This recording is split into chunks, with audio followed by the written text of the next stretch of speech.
Olá, pessoal. Nós somos alunos do terceiro ano B de Informática, de Senador Pompeu, Ceará. Eu sou Emanuel Rodrigues, eu vou começar a apresentação. A saúde mental, debater a saúde mental na sala de aula. Eu vou começar com essa parte.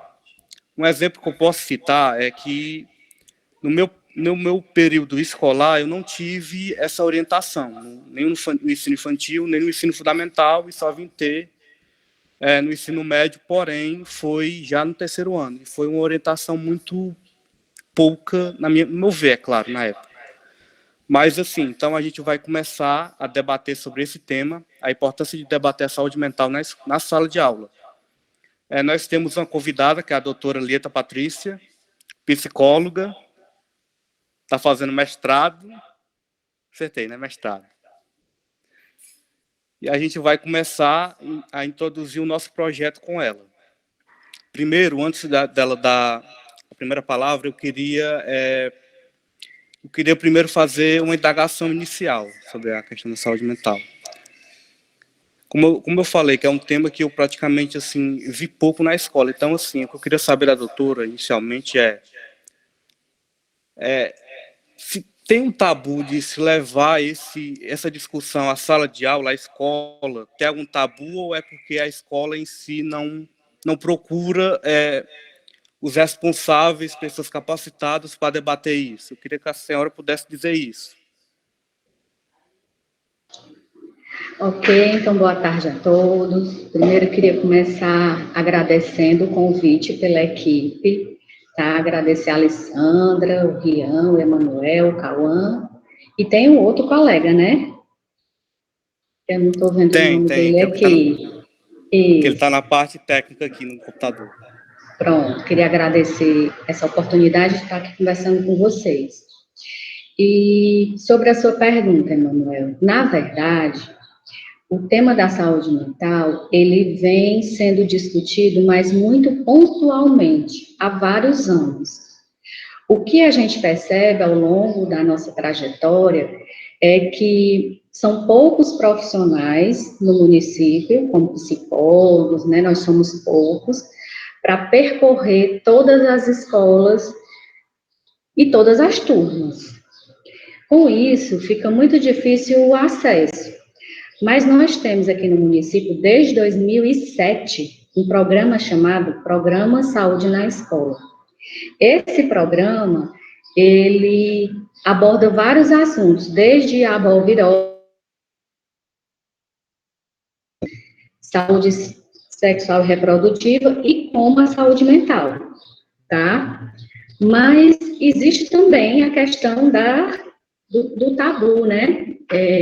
Recentemente foi aprovado, ano passado, na verdade, foi aprovado um projeto de lei que institui que em todas as escolas sejam contratados ou haja concurso para psicólogos e assistentes sociais para trabalhar essa questão. Então, assim, é algo importante porque a escola é um espaço de transformação de conhecimento, de aquisição de conhecimento, de desenvolvimento pessoal. Então, exige um cuidado para se trabalhar a questão das habilidades socioemocionais. E eu não sei se eu consegui contemplar toda a sua pergunta, mas eu vejo dessa forma. Conseguiu sim, doutora. Aí, assim, uma dúvida assim, que eu tenho. Eu estava até discutindo com um colega nosso quando a gente pegou esse tema. Trazer esse tema para a escola, será que as crianças menores, sei lá, do ensino infantil, por exemplo, não vão assim, ter a compreensão do tema, do tamanho do tema, da importância que ele tem? Eu estou certo ou estou me enganando? Você acha que não é bem assim? Eu acho que esse assunto deve ser abordado desde a creche. Por quê? Porque na nossa educação, vocês me corrijam se eu estiver enganada, mas a geração dos meus pais e até a minha, foi a geração que ouviu muito assim, engula o choro, pode chorar, né? E com isso, leva a gente a pensar como lidar com as emoções que a gente tem que reprimir. E como nós sabemos que reprimir as emoções elas não vão embora, elas ficam no nosso corpo e produzem doenças. Então, é super importante a gente poder estar discutindo, mesmo com as crianças pequenas, a respeito da importância das emoções. Então, saúde mental com esse tema é mais voltado para ensino médio ou os anos finais, tá? Mas conversar sobre desenvolvimento de habilidades socioemocionais, aí começa desde pequenininho. E esse conteúdo é muito novo, né? É algo que, desde o ano passado, que a saúde mental teve um boom enorme, porque nos pegou todos de surpresa. Mas eu acredito que daqui a pouco esse tema vai estar sendo contemplado desde muito cedo, para que as pessoas aprendam a cuidar de si, pelo menos do emocional cedo também.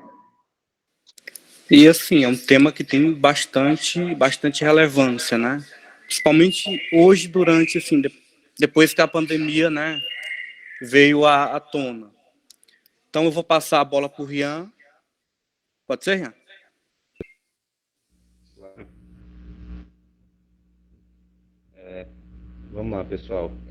Eu queria começar aqui, né, abrindo aqui a minha fala, né, com alguns dados, né, que a gente pesquisou, né. Vou usar aqui minha colinha aqui. Um em cada 3 adolescentes sofre com algum transtorno mental, né. Com informação retirada do Globo. 30% desses problemas, né, que essas pessoas têm, desses transtornos mentais, podem acabar se agravando e desenvolvendo, e o adolescente, né, pode acabar desenvolvendo uma depressão, né. Esses dados nos preocupam, obviamente, né, não só a gente como adolescente, porque a gente está passível a ser pego por uma deficiência dessas, né, por um transtorno desses, e também porque, querendo ou não, né, são amigos nossos, né, são aquelas pessoas que estão próximas da gente, que acabam tendo esse tipo de transtorno, né, que a gente acaba vendo corriqueiramente, né, no nosso dia a dia. E principalmente na escola, porque quando, né, quando você tem tanto entendimento você não está mais trabalhando com crianças, né, já são adolescentes, e eles têm um entendimento maior, né, bem como a doutora falou, esse assunto essa maratona. E às vezes eu fico me perguntando, tem uma hora que a doutora pode nos responder. Será que normalmente a gente vê esse tipo de transtorno aparecendo na adolescência, né, na pré-adolescência, mais comumente, né? Será que, na verdade, esse transtorno já existia e a criança a pessoa só foi perceber que tinha esse problema quando ela entrou em contato com discussões do tipo, né? Será que esse problema não já vinha de antes disso, só que só agora que ele foi descoberto? Perfeito, Rian. Muito boa a sua colocação, né? Existem as duas situações, na verdade, tá? Quando um problema de saúde mental começa, ele começa pequenininho, então é um leve mal-estar. E aí pode ter sido, sim, iniciado na infância, numa idade menor. E a pessoa vinha lidando com isso da melhor forma que ela podia. Só que a adolescência é uma fase de extremo estresse, né? É uma fase onde acontecem muitas mudanças. Dos 12 aos 18, né? Acontecem diversas situações que são bem desafiantes para adolescente. E isso pode, como é que eu posso colocar? Ocasionar o desencadear do problema. Já existia, né? E aí foi se agravando com a adolescência. Ou a própria adolescência, ou alguma situação que a pessoa venha a ter vivido, né? Como, por exemplo, situações de violência, né? Uso excessivo ou abusivo de drogas. Então, essas situações podem levar a um adoecimento. Mas a pandemia, ela despertou um forte estressor em toda a humanidade. Então, eu considero que todos nós fomos afetados na pandemia, alguns em menor grau e outros em maior grau. Respondi a sua pergunta? Se não, você me coloca que eu complemento aqui. Pergunta respondida. O próximo tópico também que eu ia comentar, né, era justamente sobre isso, né? Eu tinha até aqui uma colinha aqui de um artigo, mas eu vou até pular ele, devido que você já iniciou o tema, né? Quando a gente pensa, né, que a doença, né, que está aí, que não vamos nem entrar muito em detalhe para a gente não fugir da discussão, né? Mas que a gente sabe que a pandemia, devido às ações da doença, que ela acaba sendo menos invasiva para os adolescentes, para as crianças, do que é para os adultos e para os idosos, né? E isso acaba fazendo com que muitas vezes, né, aquele adolescente que já tinha pouca atenção, né, agora receba ainda mais, né? Ou talvez até mesmo porque o problema dessas pessoas era um problema no ambiente familiar e agora, como não tem escapatória, né, o ambiente que a gente tem que estar convivendo agora, né, porque não temos agora digamos, um escape, né, talvez uma escola, talvez em alguma atividade física ou coisas assim, fica bem mais difícil, né. E eu fico assim perguntando, né, será que esses problemas que a criança acaba não recebendo muita atenção, então acaba não convivendo muito com os pais e tudo mais. Agora, neste momento, por que será que, ao invés de ter acontecido o oposto do que a gente esperava, né? Que talvez fosse que as famílias estando mais unidas, né? Fisicamente, elas também estariam mais unidas emocionalmente, né? Mas por que isso, com exceção dos casos que, né, algum problema familiar que causa este mal-estar, mas por que será que em casos, exceto esse, não há uma melhora dessa situação? Muito bom, novamente, Rian. O que a gente percebe é que as relações, elas foram tensionadas, né? Então, muito provavelmente, existia algo ainda não identificado no contexto dessa família que tensionava as relações. E com a convivência maior, né, eclodiu os problemas. Então, assim, a nossa casa, que antes era só o espaço para a gente dormir, se alimentar e descansar, hoje é escola, trabalho, menos espaço para descansar e dormir e conviver bem, né? Então, assim, os espaços nas casas estão sendo divididos e isso gera um tensionamento das relações. Eu tenho 2 filhos adolescentes. Graças a Deus, a gente tem 2 quartos, mas se não fosse, eles teriam que dividir o espaço para estudar, né? Assim. Aí você imagina num país como o nosso, que tem uma grande desigualdade social, como é que não está, né? Alguns têm uns privilégios e outros não. E dentro disso, ocasionam essas tensões. Se eu tiver um ambiente mais favorável, né, do ponto de vista econômico, do ponto de vista social, do ponto de vista familiar, ainda assim eu vou sofrer um tensionamento, mas menor.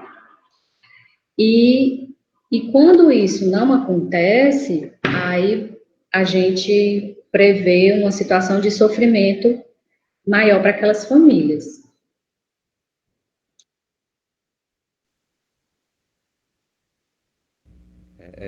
De novo, respondeu a resposta, respondeu a pergunta, né?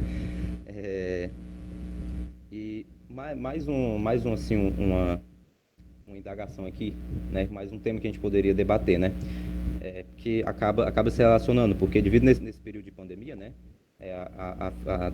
As aulas estão sendo online, né? Você não tem como ter aquela interação presencial entre aluno e escola. E com isso a gente chega na digitalização, né? E hoje em dia a gente consegue realizar praticamente qualquer atividade em qualquer lugar.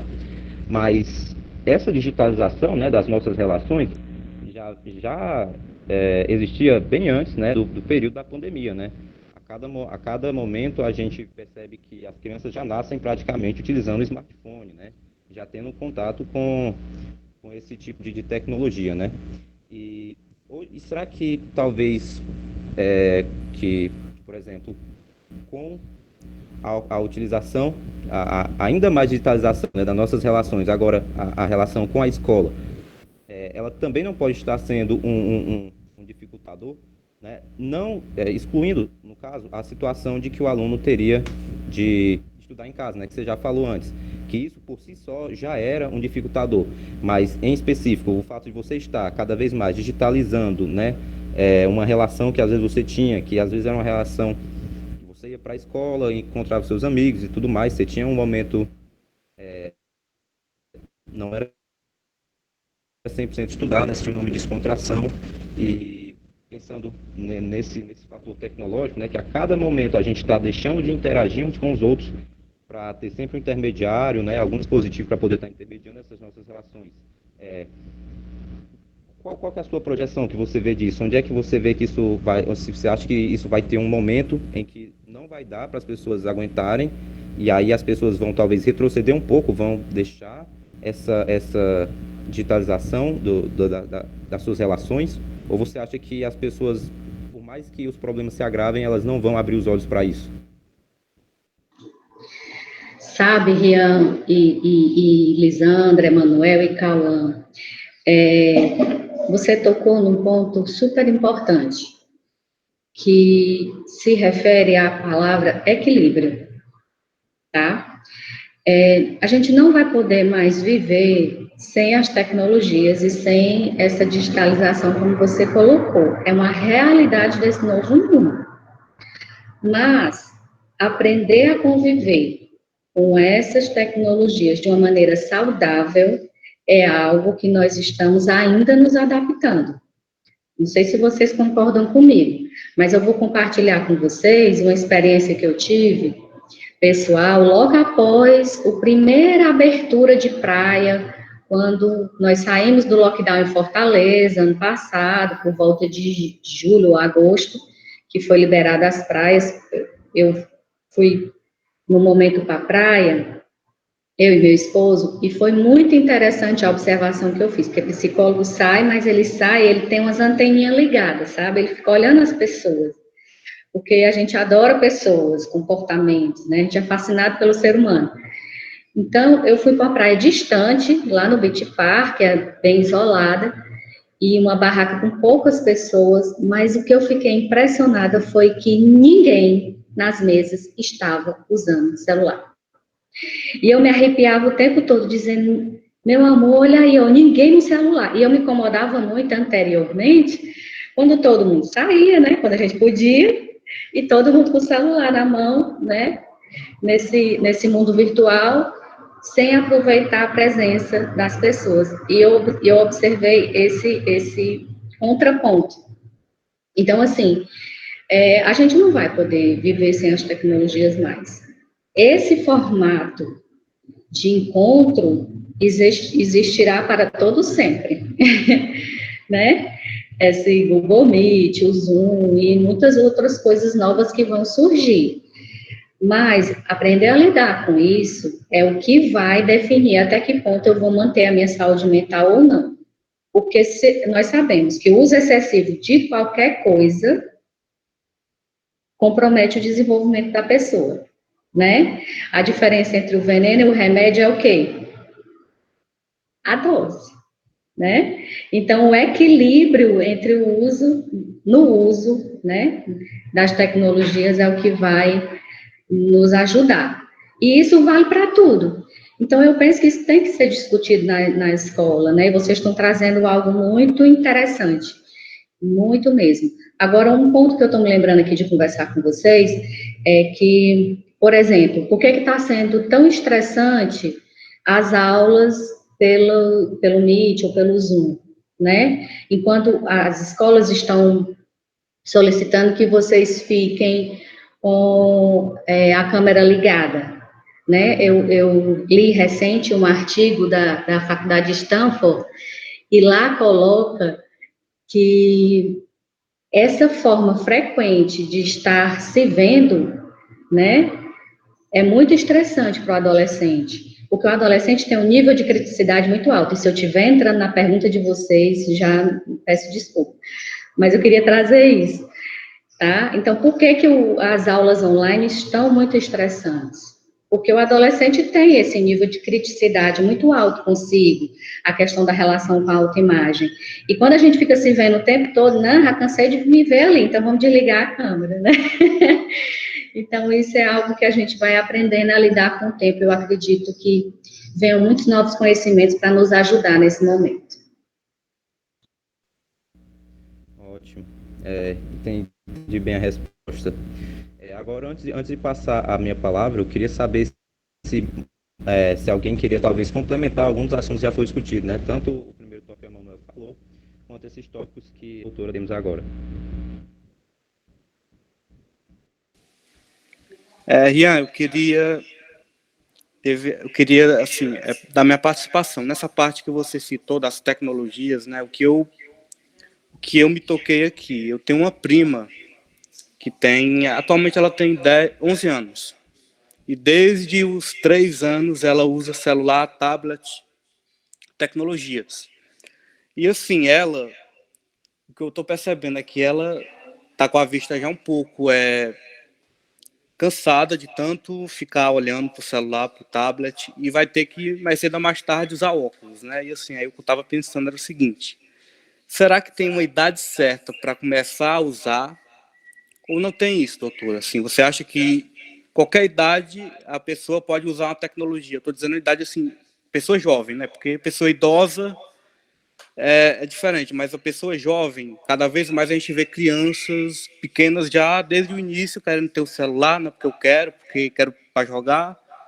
E assim, será que é correto desde cedo ensinar as crianças a usar tecnologia ou não tem isso? Muito bom, Emanuel, novamente nos levando à reflexão, né? É assim, até bem pouco tempo, os estudos indicavam que a partir dos 7, 8 anos, a criança ela já tinha um domínio para poder lidar bem com as tecnologias de maneira responsável e acompanhada pelos pais, tá? Só que nós vemos bem diferente na realidade, né, na prática. Para as crianças ficarem intertidas, concentradas em algo, os pais estão colocando o celular ou o tablet na mão delas. E eu vi estudos, acho que faz muito tempo, isso foi 2010, eu participei de um congresso em que um neurocientista dizia, em 2010, tenhamos cuidado com o uso excessivo em crianças, uso excessivo das tecnologias em bebês, porque a claridade, né, do celular iria estimular uma eletroestimulação da luz, da luminosidade, né, e poderia vir a causar quadros de convulsão em crianças ao uso excessivo. Uma outra questão foi o isolamento da criança. Nós, seres humanos, nos desenvolvemos a partir das relações uns com os outros. O Rian até estava colocando isso, né? Que quando ia para a escola, tinha um momento de brincar, de extravasar, e o quanto isso era importante para as pessoas, para os adolescentes.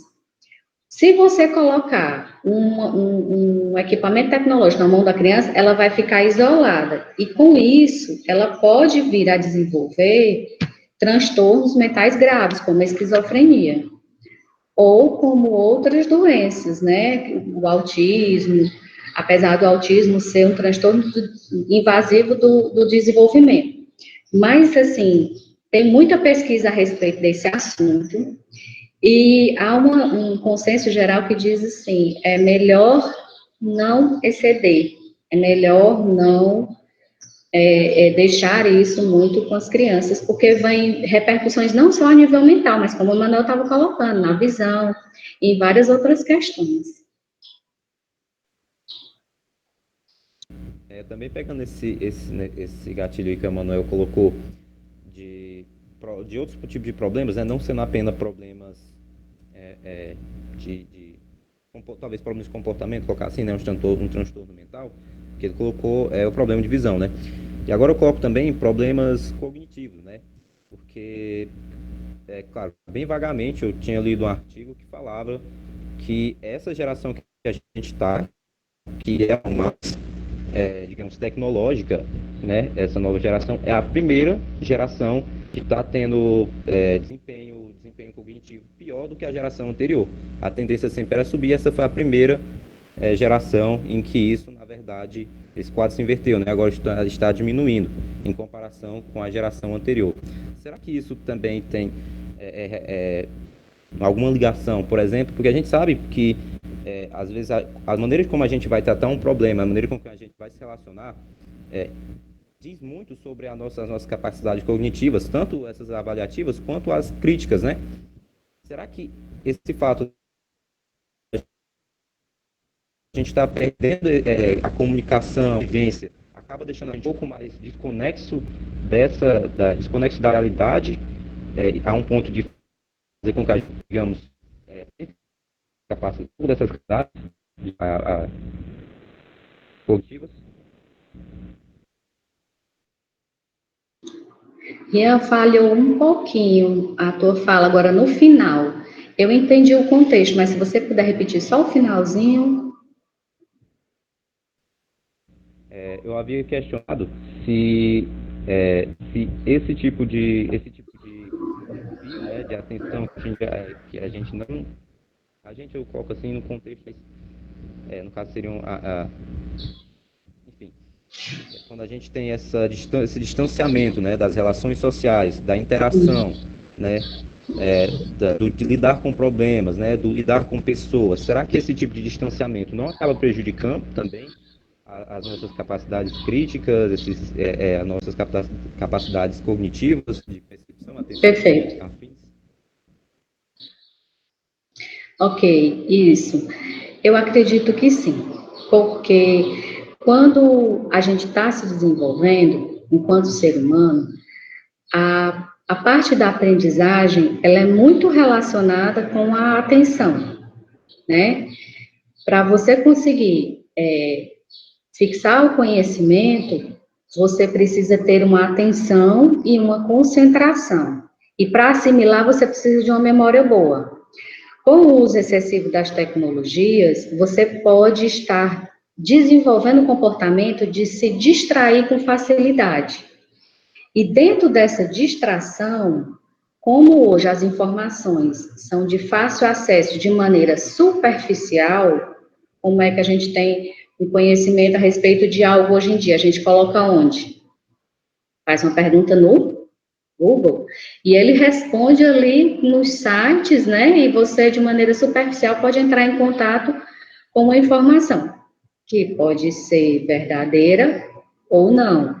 Então, assim, se você tem um desenvolvimento psicológico, a parte cognitiva, o seu estado mental está coerente com um bom desenvolvimento, você vai aprender com mais facilidade e com isso você vai raciocinar, ter um juízo crítico, vai funcionar bacaninha, vai ficar bem. Mas se você começar a encher, vamos colocar assim, sua mente de muitas informações, muitas coisas, e essas informações não forem agregadoras de conhecimento, não forem transformadoras da realidade, não promoverem um juízo crítico da realidade, aí você vai ficar com a possibilidade de estar fora da realidade, alienado, e aí sim prejudicar o seu cognitivo, o seu conhecimento. Eu não sei se eu consegui me fazer entender, mas muito boa essa pergunta, viu? Bacana, essa turma é boa, hein, Manuel? Lisandra, Cauã, olha, parabéns aí, viu? Se dedicaram bastante aos temas. E a resposta foi ao nível da pergunta, né? Fez se entender muito bem. Obrigada, obrigada.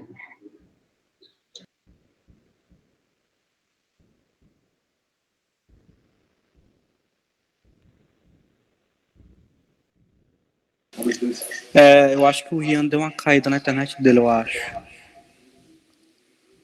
Antes de passar a bola pro Cauã, Alô, alô? Oi, Rian. Oi, Oi, pode Rian? falar. Pode falar, diga. Oi? Não, pode concluir, Manuel, pode concluir. Pronto, Só pronto. para Antes de passar para o retornar Cauã, aqui. que era o próximo, eu queria fazer uma outra indagação. Na hora que a doutora estava falando, eu me lembrei o seguinte: quando eu vou estudar para alguma coisa, eu procuro estudar no notebook e boto meu celular de lado. É o que acontece.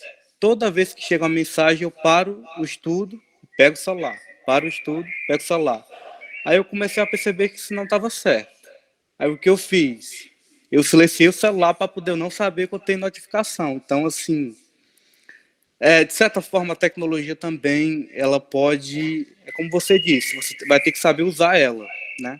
Tanto para o bem quanto para o mal. Ela pode ser utilizada. Então, assim, a pergunta que eu queria fazer será que, um exemplo, esse exemplo que eu citei, pode vir daqui a uns anos, vir se tornar uma doença ou não? É só uma mania mesmo?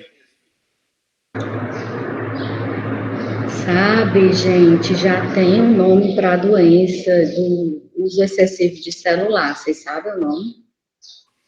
Não, eu não sei. Pois é um nome diferente, é nomofobia.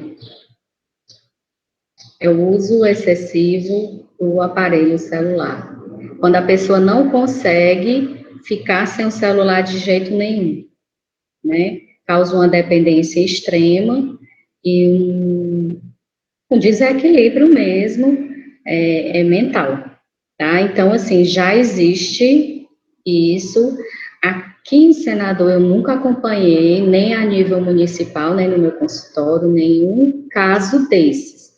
Mas eu já li na literatura e já ouvi colegas discutindo esses casos, tá? Então, já existe.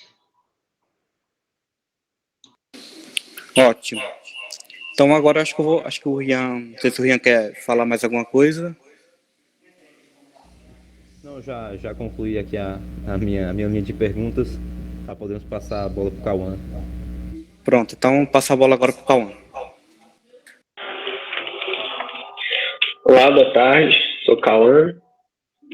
Então, vou ler aqui uma frase de uma psicóloga. A psicóloga Denise Ruiz aponta as diversas pressões geradas pelas redes sociais e o fato de que crianças e adolescentes têm um relacionamento menos presente, como conversar olho a olho ou virar risada um do outro, reconhecer as emoções do rosto um do outro. Tudo isso faz muita diferença na saúde mental das pessoas. E agora, nesse período de pandemia, as pessoas que já sofriam com alguns tipos de problemas, elas sentiram um pouco mais de dificuldade para se socializar com as outras, por conta que está tudo remoto e não, a gente, querendo ou não, a gente não consegue ver ninguém por conta do distanciamento social. Então, assim, o que eu pude perceber, que já há alguns anos atrás já vem se falando muito disso, do impacto das tecnologias, redes sociais no psicológico de cada um. Então, assim, um outro exemplo que eu posso até citar aqui em casa. Meu pai, ele não usava tecnologia, porque não sabia usar. Porém, com o tempo, ele foi aprendendo e, se brincar, ele sabe mais coisa que eu já. Então, assim, a, assim, como eu posso dizer, a gente falou daquela parte que seria, vamos dizer assim, a parte ruim, né? Mas também tem a parte boa, porque também traz novos aprendizados às pessoas, novas coisas. Então, assim, a gente falou do impacto com uma pessoa mais jovem. Uma pessoa mais velha, será que teria algum impacto negativo ou não traria nada assim? Porque, como você tem, meu pai, eu percebo que ele está aprendendo novas coisas com a tecnologia. Então, as pessoas assim, mais idosas, será que elas sabem mais utilizar do que as jovens? Eu vou te responder pedindo licença para fazer uma brincadeira, tá certo? É assim,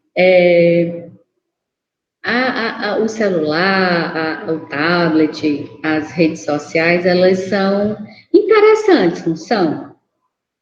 Não é bacana a gente, às vezes, ver um vídeo, ficar rindo? Eu gosto muito de, quando eu estou cansada, assistir vídeo de criança. Criança brincando, criança falando, isso me traz uma leveza. Aí você coloca que se as pessoas com mais idade, né, usarem muito, o que é que pode acontecer? O feijão queimar, a carne passar do ponto, né? A roupa não vai ser lavada, o banheiro não vai ser limpo, porque as pessoas vão perder muito tempo ali com as redes sociais. Então, o que é que elas fazem? Elas tiram você da realidade e te levam para o mundo virtual, que é bacana ficar nesse mundo virtual, seja em qual idade for, mas existe um período, né? Existe um tempo. Na hora de estudar, eu não posso ficar com meu celular com todas as notificações ligado, vai me distrair, né?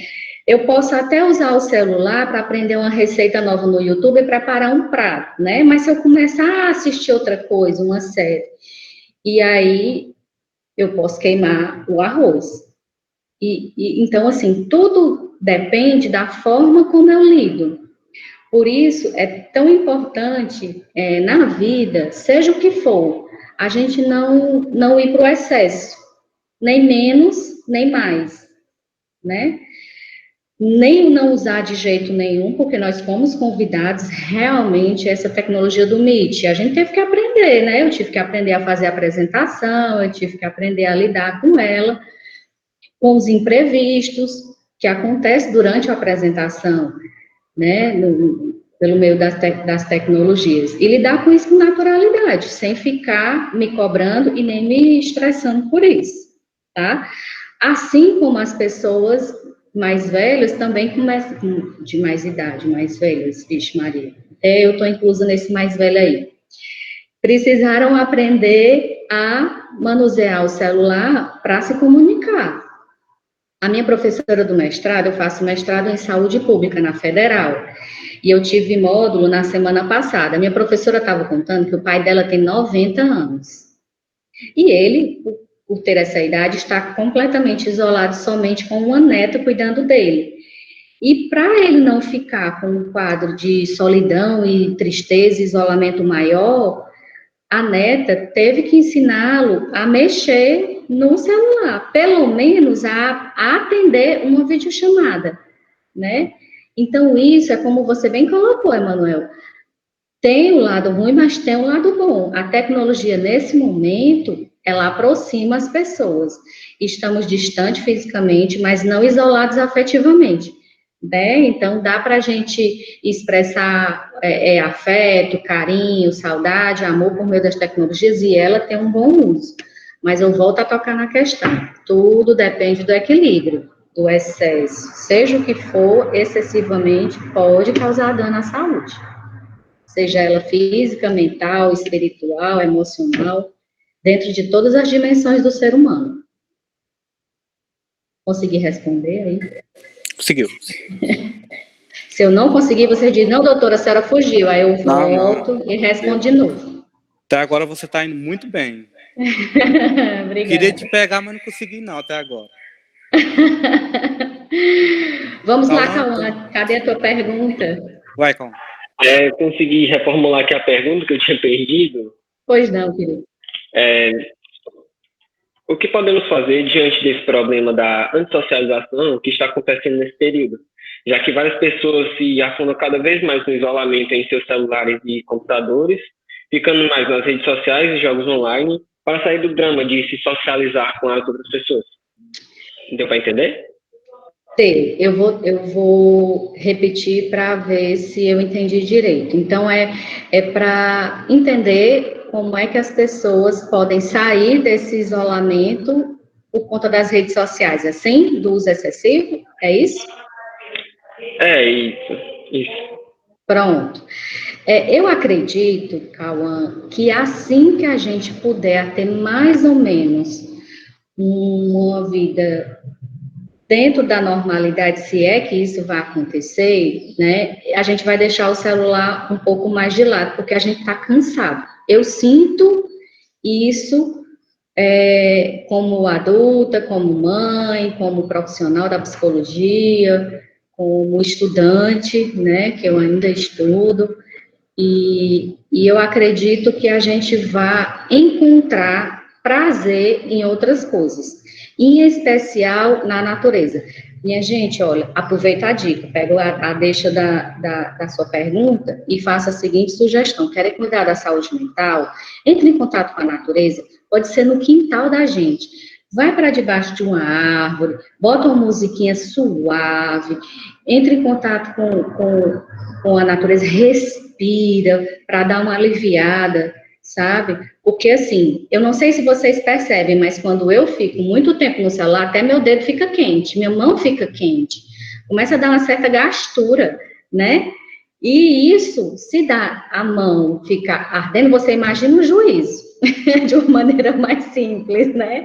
A mente também fica pegando fogo, só que a gente não percebe que está ficando ansioso, que está ficando agitado. Aí, o que eu sugiro? Deixa o celular um pouquinho de lado, e mesmo em casa, se for possível, ou se for possível, próximo da sua casa, dá uma olhada para a natureza, para as árvores, aproveitando que agora a gente está no período de chuva e está tudo mais lindo, né? Quando fica verdinho, a gente gosta, não dá uma sensação de relaxar quando a gente olha para a natureza? Então, é isso. Eu acho que com o tempo a gente vai aproveitar melhor as relações entre nós e a relação com a natureza vai melhorar. Eu vi um estudo recente que o turismo ecológico vai bombar depois da pandemia, assim, quando der uma aliviada. Porque vai todo mundo se desestressar e vai querer ir para o lazer, para a natureza, para tomar banho no patu, no açude aqui, que é um que a gente tem, né? Eu já estive por lá um dia desse, rapidinho, só para ver, já deu uma relaxada, imagina tomar banho. Então é isso.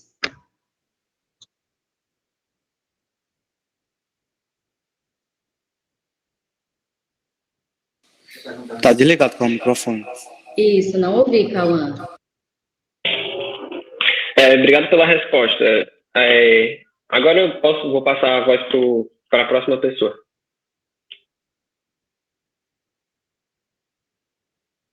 Entrando aí sobre o que a doutora falou sobre entrar em contato com a natureza, é algo que eu sempre faço. Eu moro na cidade, só que eu gosto muito de ir para o sítio, porque é muito leve.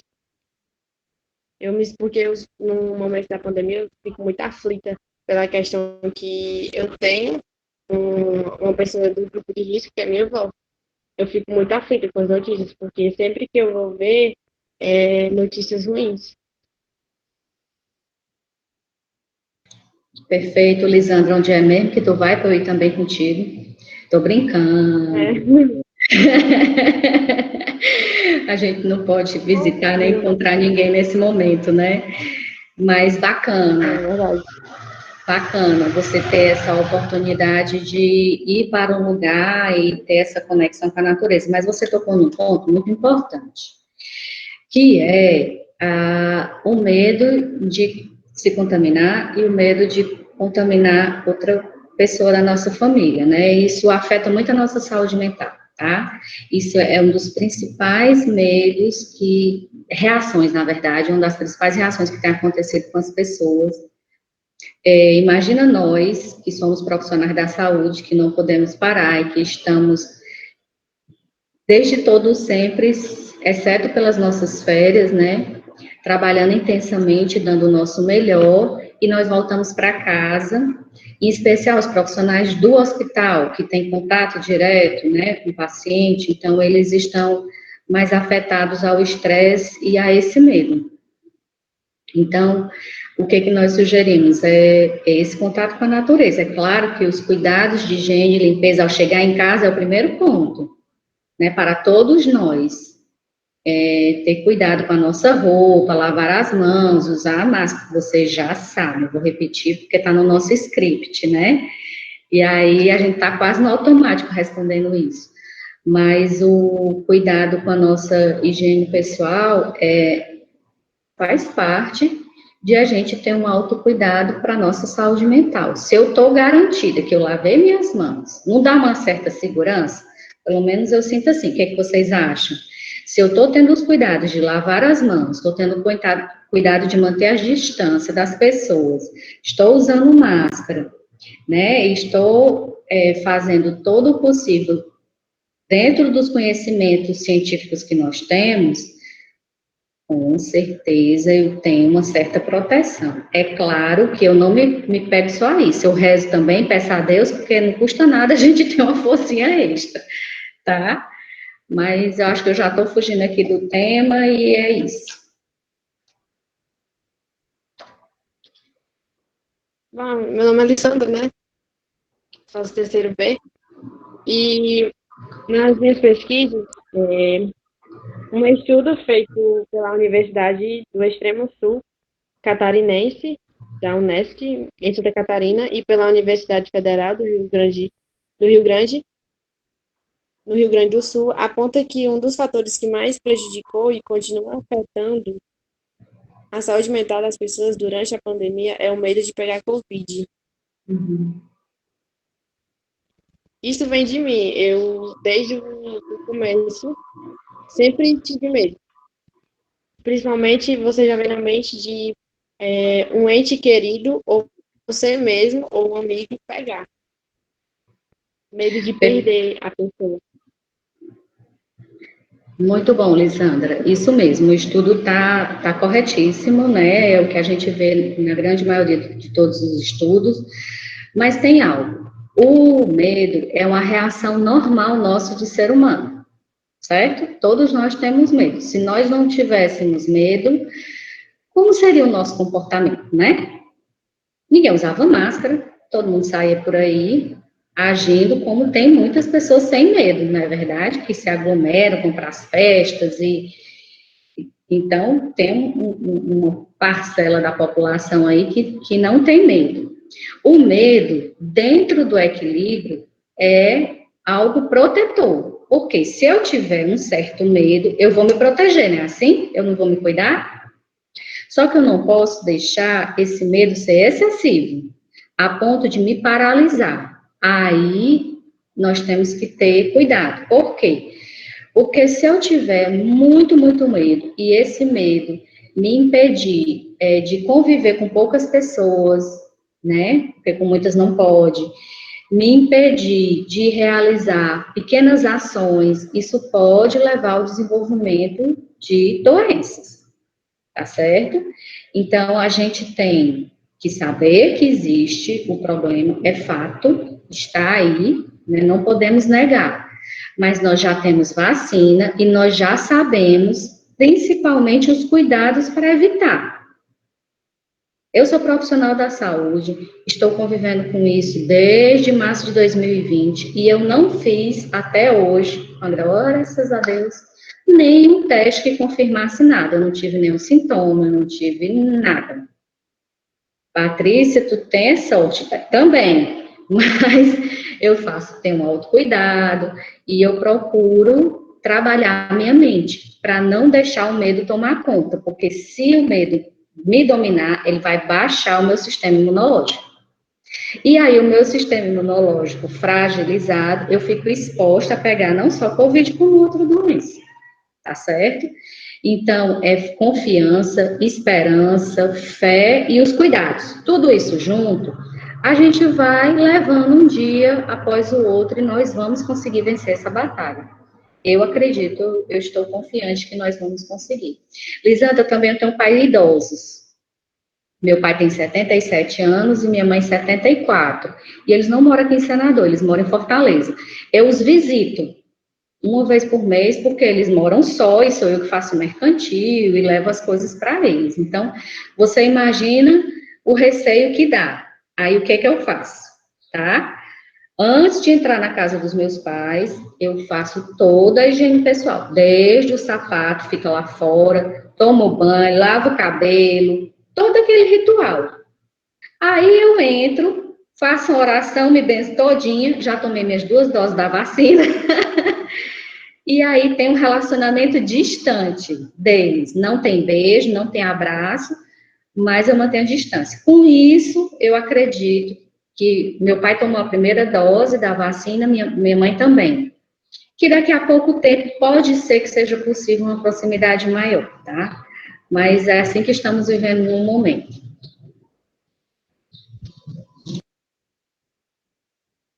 Falando nisso, hoje a minha avó, ela tomou a primeira dose da vacina.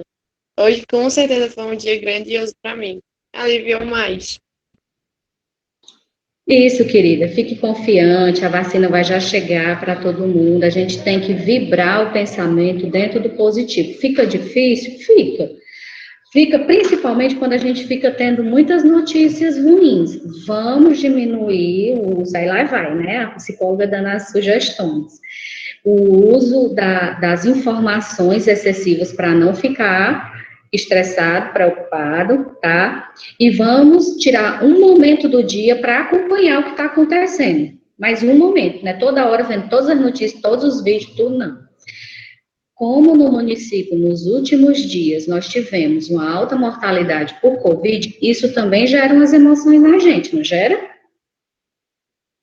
Eu perdi amigos, né? Eu tô com uma amiga muito próxima internada. Então, assim,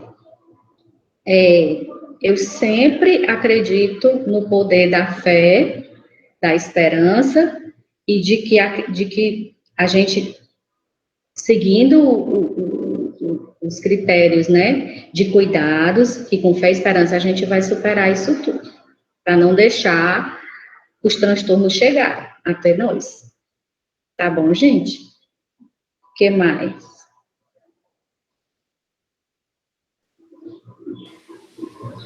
Eu queria, Muito obrigada pela resposta.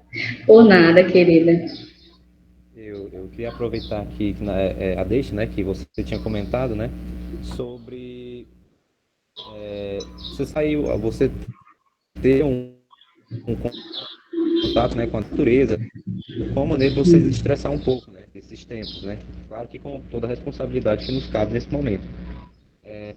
E aí eu fiquei me questionando, né? Que outros tipos de atividades que a gente não pode fazer, né? Num contexto assim seguro para a pandemia, claro, que vão nos ajudar a, por exemplo, equilibrar, né? Equilibrar um pouco a nossa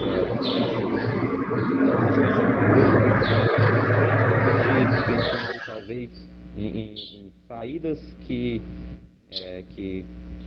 possam ser feitas, por exemplo, possam ser compartilhadas, né, assim, à distância, né? Porque a gente sabe que quando a gente vai extravasar assim e relaxar um pouco mais, a gente relaxa sempre melhor quando a gente está fazendo isso com alguém que a gente gosta, né? A gente sempre acaba tendo uma sensação de maior conforto, maior relaxamento nessas situações, né? Talvez uma própria reunião dessas, né? Será que ela não já poderia ser utilizado como uma maneira de você equilibrar um pouco mais, você se orientar melhor e manter as rédeas da situação? Perfeito, Rian. Eu penso que nesse momento o autocuidado é muito importante. E o autocuidado é cuidar de mim mesmo dentro daquilo que faz sentido para mim. Eu gosto muito de conversar isso com os meus clientes, com os meus pacientes, tá? A gente pode fazer uma série de sugestões, por exemplo, eu gosto muito da prática da meditação. Isso me ajuda a equilibrar o meu corpo, distensionar o corpo e relaxar a mente. Mas tem que fazer sentido para a pessoa, né? Então, eu gosto da yoga, mas isso, para falar de yoga para algumas pessoas, é quase que surreal. Não, doutora, isso aqui não faz parte do nosso mundo, não, né? Então, encontrar maneiras de relaxar tem que fazer sentido para a pessoa. Tocar instrumentos, aprender a tocar algum instrumento, se for possível, né? Porque às vezes eu não tenho um instrumento com facilidade para eu aprender a tocar um violão, um teclado, né? Ouvir música relaxante, dançar, atividade física, mesmo em casa, dentro do que é possível, jogos em família, mas tudo isso depende da minha dinâmica pessoal e da minha dinâmica familiar. Então, dentro da minha história de vida, eu vou descobrir aquilo que me agrada, que me desestressa. Assistir filme, vou ser bem honesta com vocês. Durante um tempo, assistir filme foi muito bom. Depois me encheu a paciência assistir filme, que eu já não queria mais assistir nada. Né? Então, a questão do que eu coloquei no começo, do excesso. É bom um filme, mas passar o dia todo assistindo um filme não dá. Tá? Então, você vai descobrindo, aprender coisas novas, eu penso que é uma maneira de trabalhar bem a saúde mental, nem que seja aprender a cozinhar, aprender a costurar, aprender a... O que mais? Vocês me dão de sugestão aí, aprender a fazer o quê? Gostaria que tá me vendo. Descobrir coisas novas, né? Isso. É sempre bom. Eu sempre faço isso. Gosto muito de adquirir conhecimento no que eu não sei. Como aprender a andar de bicicleta, andar de moto, carro, enfim, vai entre outros exemplos. Exato. Aí tem que fazer sentido para a pessoa. Tem que fazer sentido. Não, eu não sei andar de bicicleta. Pô, vamos aprender, né? É uma oportunidade. Então, assim, é dentro desse contexto. Não existe fórmula nem receita de bolo. A gente fala de uma maneira geral, mas a pessoa vai descobrindo, e isso é tão pessoal, isso é se conectar consigo mesmo. Descobrir questões a seu respeito. Ajudou, Rian, aí? É isso? Ajudou, né? Porque a gente sempre acaba tendo essa tendência a terceirizar nossas escolhas e uma escolha desse tipo, né? Realmente a gente tem que ter essa noção de que é algo pessoal, né? Algo individual, eu não diria pessoal, mas é algo individual, né? Algo que cada um tem a sua própria maneira, né? Eu acho bom levantar o questionamento porque às vezes a gente tem algum case ou então algum exemplo que possa ser cabível, né? Perfeito, perfeito. O que mais, gente? O meu tempo com vocês, eu acho que eu tenho mais uns 10 minutinhos. Eita! Eu já ia falar isso também, porque não vai dar tempo para fazer tudo que foi programado, mas foi muito bom e bom assim. Vamos pular uma parte aqui, vamos logo para as perguntas que a gente tinha combinado de fazer. Apesar que algumas a senhora já até respondeu, então algumas não tem necessidade de serem feitas. Mas tem uma que eu queria fazer. Nas minhas pesquisas que eu fiz, eu vi vários números e eu percebi que a saúde mental, nesses últimos anos, vem afetando mais crianças e jovens. Vem aparecendo números maiores entre jovens e crianças. Então, assim, o que eu queria perguntar você atende também no consultório, né? Então, assim, você atende mais adultos ou jovens? E, emendando já uma segunda pergunta, você acha que a tendência de aumentar as crianças é devido à tecnologia mesmo? Bom, Emanuel, na minha experiência profissional, eu atendo mais adultos, mas eu tenho, em especial no consultório, um espaço para as crianças, porque a energia da criança me traz grande realização pessoal. Eu gosto de atender crianças.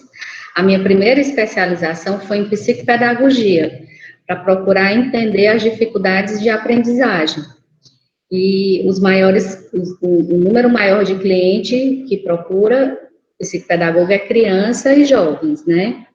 Mas a minha clientela maior é adulto. Agora, quando a gente atende criança, o problema não está só na criança. E isso é algo que precisa ser destacado.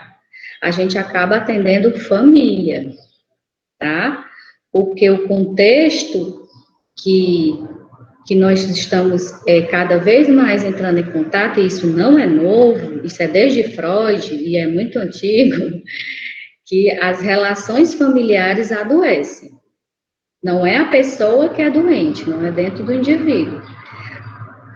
Eu estudo hoje mais a terapia da constelação familiar sistêmica, que é um estudo muito novo aqui no Brasil, tem em torno de uns 15 a 16 anos, E essa teoria, ela diz que quando alguém na família tem algo mais grave, ela está representando um adoecimento da família. Então, a doença não está mais do ponto de vista individual. E essa reflexão vai ser tema de pesquisa do meu mestrado, tá? Estudar a partir da constelação familiar sistêmica, os adoecimentos, a nível do SUS, né? Que eu vou fazer meu trabalho no posto de saúde. Então, assim, se você me perguntar quais são os maiores problemas que têm surgido, Emanuel, aí eu vou te dizer, muita ansiedade, muita depressão, né? E muitos adolescentes, assim, eu tenho uma parcela de clientes adolescentes com questões relacionadas a gênero, tá? Que inclusive é algo que eu tenho que estudar mais, eu estudo pouco esse assunto, tá bom? Então, é o que tem levado as pessoas a procurar o autoconhecimento, a procurar se ajudar, e as famílias estão pelo menos mais abertas, né, a ver a psicologia de uma maneira como ajuda e não como a doença. Ah, e vai para a psicóloga porque está doente. Não, vai para a psicóloga por diversos motivos, inclusive estando com algum problema. Mas a nossa área, ela é preventiva também, ela não é só tratamento de doenças. E eu, de novo, me estendendo para além da pergunta. Não, mas foi muito bem respondida. Como o tempo está pouco, eu vou pedir para que cada um faça uma última pergunta à doutora. Rian. Bom, eu vou fazer aqui uma das perguntas, né, Rafael, que eu emendei agora há pouco tempo, né, que eu tinha deixado para o final. E a outra, a gente tinha reservado duas, e a outra era perguntar quem são os principais agentes, né, que quando a gente pensa nessa situação, né, dos dados que eu e o Emanuel levantamos, trouxemos para cá, né, o Cauã também, desses dados que indicam que a maior parte não a maior parte, mas que indicam que uma grande quantidade de jovens e adolescentes tem problemas relacionados a transtornos mentais, né? Quem são os principais agentes? É a família, é a relação com o amigo, a relação familiar, a relação escolar? Quem é que é o principal culpado, digamos assim? Se é que nós podemos dizer isso, que existem culpados, né? Na verdade, isso é muito complexo de responder. Confesso para você que eu não tenho uma resposta, assim, clara e objetiva do que está acontecendo para os agentes promotores de doenças, né? Assim, além da violência, além das questões de gênero, que são assuntos que estão vindo muito, né? Não é algo externo que mobiliza as questões de saúde mental. É algo interno, é algo em mim que não encontra expressão fora e entra em conflito, né, por conta das relações, e aí vai gerando os adoecimentos. Então, tem a ver comigo, tem a ver com as relações, tem a ver com as famílias, tem a ver com os ambientes escolares, porque hoje não se escuta muito falar de bullying, né? Interessante, como há uns 5 anos atrás só se falava nisso. Não é verdade? Então, tem muitos modismos. E os modismos de se falar na época não significa que os problemas acabaram, eles continuam. Só que eles estão velados, eles não estão mais na pauta, né? Mas bullying, deixa eu me lembrar mais, assim, dependência química, a violência eu já falei, o que mais? São assuntos que são agentes adoecedores, tá? E questões que são pessoais, né, de autoconhecimento mesmo, né, de orientação sexual, de gênero, e aí vai. Nesse assunto, eu te confesso, tenho pouca familiaridade, e como eu já disse aqui, preciso estudar mais. Foi uma boa resposta. Tá, joia. Cauã?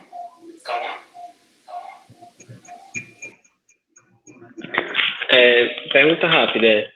Várias pessoas passam por algum tipo de dificuldade e mesmo assim não sabem o que exatamente estão passando. O que elas podem fazer ou elas podem como procurar ajuda? Perfeita, Cauã, amei. Olha, show de bola essa tua pergunta também. Vocês se prepararam bem direitinho, viu? O professor de vocês diz que vocês merecem 10.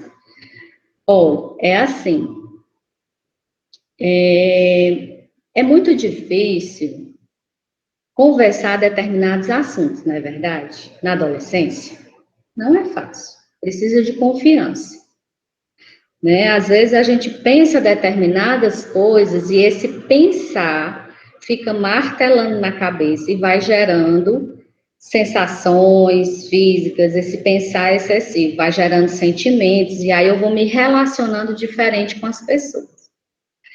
Eu primeiro sugiro você abrir o seu coração para um adulto que você confie. Digamos que não seja o pai e a mãe, porque na adolescência nunca é. Meu sonho é que meus filhos abrissem coração comigo. Não fabrem. Não conversem. Eu sou psicóloga e eles não conversam. Não, porque é uma característica, né, da fase. Então, o que eu sugiro? Encontrar um adulto de referência, de confiança e me aproximar para poder tirar aquela dúvida, para não ficar com aquela questão martelando na minha cabeça. Porque isso é que pode promover algo que leva a um sofrimento psíquico, tá bom? E aí, eu espero que em bem pouco tempo os psicólogos consigam um trabalho nas escolas. Aí, antes deles chegarem, eu sugiro que vocês confiem nos professores de vocês. Porque a rede protetora nossa começa na família, em casa. Mas se eu partir do princípio que eu não quero conversar determinado assunto, digamos, relacionado à sexualidade com meus pais, porque lá vem a confusão para perto de mim, né? Aí, o que é que eu sugiro? Conversa esse assunto com um professor de confiança. Patrícia, não tem nenhum professor. Tá, então você vai procurar na sua rede de relacionamentos familiares ou não, alguém que você possa abrir seu coração, tá? E aí você possa falar. Isso é terapêutico. Falar alivia a alma.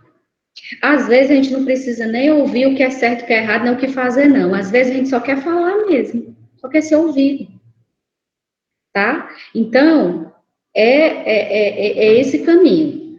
Mas também nós temos profissionais no SUS que não têm uma agenda muito aberta, no sentido de ter muitas vagas, mas você pode procurar um posto de saúde, conversar com um profissional da saúde e dizer, olha, eu gostaria de conversar com a psicóloga.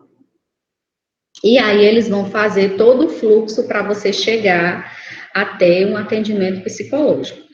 Gente, é muito comum eu conversar com a pessoa 1 ou 2 vezes e ela seguir. É só tirar aquela ideia negativa que está na cabeça, a pessoa encontrar um caminho, sabe? Ela desabafa, ela alivia, ela encontra o caminho e pronto, o problema vai encontrando uma solução que ela vai própria definindo essa solução, porque nós não damos respostas para os problemas das pessoas, nós ajudamos a encontrar um caminho, né? Então, são essas etapas. Procura uma pessoa de confiança na rede familiar, não tem, porque se eu contar para minha tia, vai falar para minha mãe, tá bom? Então, procura um professor que seja da confiança. Aí, em último caso, um profissional da saúde. Eu penso que esse é o caminho, mas sempre falar é a melhor solução, sempre. Para finalizar, Alessandra, tem alguma pergunta a fazer? Tenho, sim. Patrícia, você acha que o tema saúde mental tem um estigma da sociedade? Tem, querida. E como tem? O meu primeiro local de trabalho aqui em Senador foi a Policlínica, em 2005. E eu cheguei, na época, para elaborar o projeto do CAPS. Vocês conhecem, ouviram falar do CAPS, Centro de Atenção Psicossocial? Pronto. Fui eu que elaborei esse projeto em 2005 e fiz parte da equipe, né, até 2012. Foi quando eu saí do CAPS e fui fazer parte de outros serviços da Secretaria de Saúde. Então, assim, lá, quando a gente começou o trabalho, que aí é um lugar, o CAPS é um lugar para dar acolhimento às pessoas que estão passando ou por um sofrimento psíquico intenso, ou tem um transtorno mental de moderado a grave, a gente vê isso de forma muito, muito real, né? Tanto que em 2007 ou foi 2008, não sei se vocês ouviram falar, porque vocês eram bem criancinhas ainda nessa época, mas existia o bloco de carnaval do CAPS, que se chamava Doido é Tu. E a gente saía na rua, era a primeira sexta-feira, né, que abria o carnaval, e a gente fazia esse trabalho de combater esse estigma, esse preconceito em relação às pessoas que passavam por um sofrimento. Ainda acontece, mas eu creio que com essa geração de vocês, que estão abertura para o novo, que está vendo que saúde mental é importante, que a gente tem que aprender desde pequenininho a expressar as emoções, a falar, a se comunicar, a dizer o que está sentindo, para poder lidar com os problemas melhor, essa realidade vai mudar. Então, eu aproveito, olha só, e vou deixar esse desafio aqui para vocês. Vocês levantarem essa bandeira da defesa da saúde mental das pessoas como algo que é natural. Assim como a gente vai para o médico cuidar da nossa saúde física, assim como a gente vai para o dentista cuidar dos nossos dentes, cuidar da nossa saúde mental é aprender a lidar com as dificuldades da vida. E problema a gente vai ter a vida inteira. Não vai ter como se livrar. E é isso. Então, eu queria só agradecer por você ter reservado esse tempo seu. Eu sei que você tem muita coisa para fazer, é bem corrido o seu tempo, né? Mas você se disponibilizou desde o primeiro dia que eu falei com a senhora, e eu queria, do fundo do meu coração, agradecer. Em nome de todos que estão aqui, né, da escola profissional, e que possamos ter mais vezes, assim, né? Que esse debate continua. Que esse debate cada vez mais possa crescer, né? Porque saúde mental não é brincadeira. Verdade, Emanuel. Eu que agradeço, gente. Eu gosto muito de ter esses momentos. Eu acho que é uma forma da gente estar prevenindo, né? Disseminando conhecimento, tendo essas trocas. Eu aprendo muito com vocês nesses momentos. E eu só tenho a agradecer também e me coloco à disposição, tá? Para ouvir, para ajudar. Eu trabalho na policlínica.